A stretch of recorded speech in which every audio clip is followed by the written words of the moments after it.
Day 106, 2 Samuel 15 and 16. In the course of time, Absalom provided himself with a chariot and horses, and with 50 men to run ahead of him, he would get up early and stand by the side of the road leading to the city gate. Whenever anyone came with a complaint to be placed before the king for a decision, Absalom would call out to him, "What town are you from?" He would answer, "Your servant is from one of the tribes of Israel." Then Absalom would say to him, "Look, your claims are valid and proper, but there is no representative of the king to hear you." And Absalom would add, "If only I were appointed judge in the land, then everyone who has a complaint or case could come to me, and I will see that he gets justice."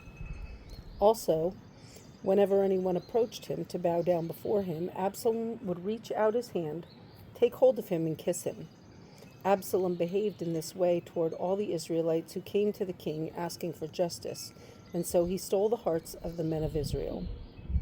At the end of 4 years, Absalom said to the king, "Let me go to Hebron and fulfill a vow I made to the Lord. While your servant was living at Geshur in Aram, I made this vow. If the Lord takes me back to Jerusalem, I will worship the Lord in Hebron." The king said to him, "Go in peace." So he went to Hebron.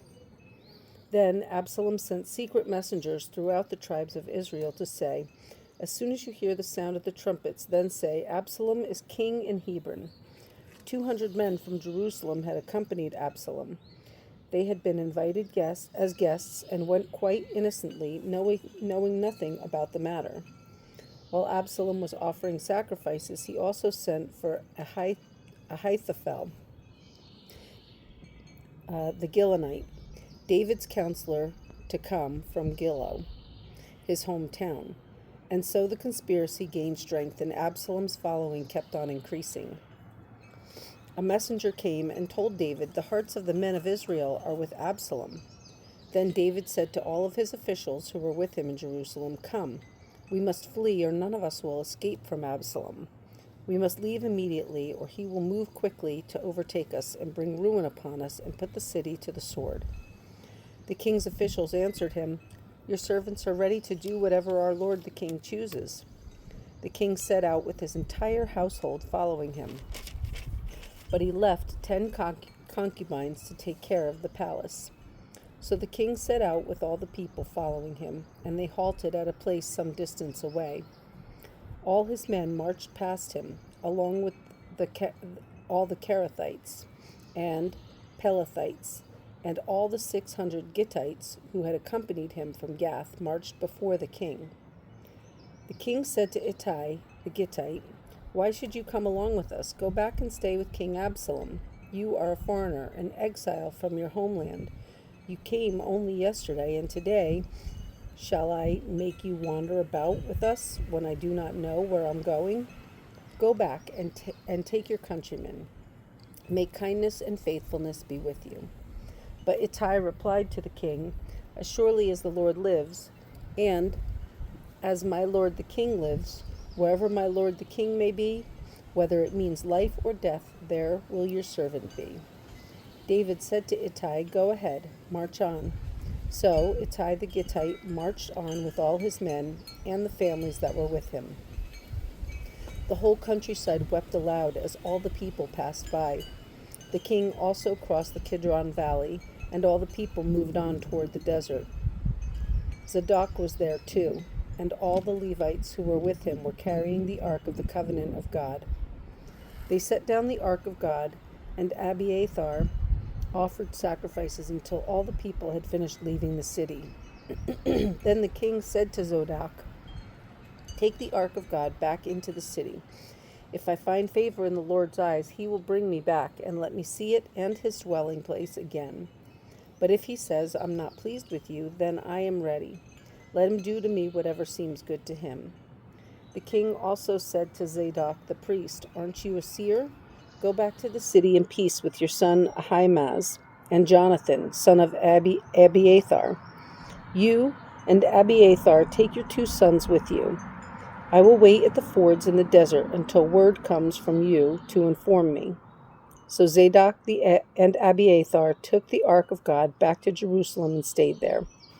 But David continued up the Mount of Olives, weeping as he went. His head was covered, and he was barefoot. All the people with him covered their heads too, and were weeping as they went up. Now David had been told, Ahithophel is among the conspirators with Absalom. So David prayed, O Lord, turn Ahithophel's counsel into foolishness. When David arrived at the summit where people used to worship God, Hushai the Archite was there to meet him, his robe torn and dust on his head. David said to him, If you go with me, you will be a burden to me. But if you return to the city and say to Absalom, I will be your servant, O king, I was your father's servant in the past, but now I will be your servant, then you can help me by frustrating Ahithophel's advice. Won't the priests Zadok and Abiathar be there with you? Tell them anything you hear in the king's palace.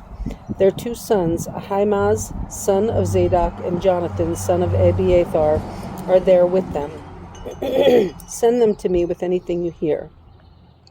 So David's friend Hushai arrived at Jerusalem as Absalom was entering the city. 2 Samuel 16. When David had gone a short distance beyond the summit, there was Ziba, the steward of Mephibosheth, waiting to meet him. He had a string of donkeys saddled and loaded with 200 loaves of bread, 100 cakes of raisins, 100 cakes of figs, and a skin of wine. The king asked Ziba, Why have you brought these? Ziba answered, The donkeys are for the king's household to ride on. The bread and fruit are for the men to eat, and the wine is to refresh those who become exhausted in the desert. The king then asked, Where is your master's grandson? Ziba said to him, He is staying in Jerusalem because he thinks today the house of Israel will give me back my grandfather's kingdom. Then the king said to Ziba, All that belonged to Mephibosheth is now yours. I humbly bow, Ziba said. May I find favor in your eyes, my lord the king. As King David approached Bahurim, a man from the same clan as Saul's family came out from there. His name was Shimei, son of Gera, and he cursed as he came out. He pelted David and all the king's officials with stones, though all the troops and the special guard were on David's right and left.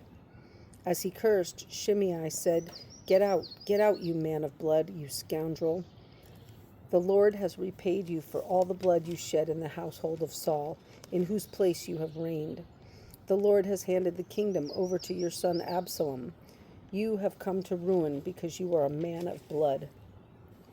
Then Abishai, son of Zeruiah, said to the king, Why should this dead dog curse my lord the king? Let me go over and cut off his head. But the king said, What do you and I have in common, you sons of Zeruiah?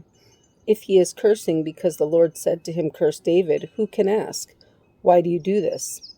David then said to Abishai and all his officials, My son, who is of my own flesh, is trying to take my life. How much more then this Benjamite? Leave him alone. Let him curse, for the Lord has told him to. It may be that the Lord will see my distress and repay me with good for the cursing I am receiving today. So David and his men continued along the road while Shimei was going along the hillside opposite him, cursing as he went and throwing stones at him and showering him with dirt. The king and all the people with him arrived at their destination exhausted, and there he refreshed himself. Meanwhile, Absalom and all the men of Israel came to Jerusalem, and Ahithophel was with him. Then Hushai the Archite, David's friend, went to Absalom and said to him, Long live the king! Long live the king! Absalom asked Hushai, Is this the love you show your friend? Why didn't you go with your friend? Hushai said to Absalom, No, the one chosen by the Lord, by these people, and by all the men of Israel, his I will be, and I will remain with him. Furthermore, whom should I serve? Should I not serve the son, just as I served your father, so I will serve you? Absalom said to Ahithophel, Give us your advice. What should we do? Ahithophel answered, Lie with your father's concubines, whom he left to take care of the palace. Then all Israel will hear that you have made yourself a stench in your father's nostrils, and the hands of everyone with you will be strengthened. So they pitched a tent for Absalom on the roof, and he lay with his father's concubines in the sight of all Israel. Now in those days the advice Ahithophel gave was like that of one who inquires of God. That was how both David and Absalom regarded all of Ahithophel's advice.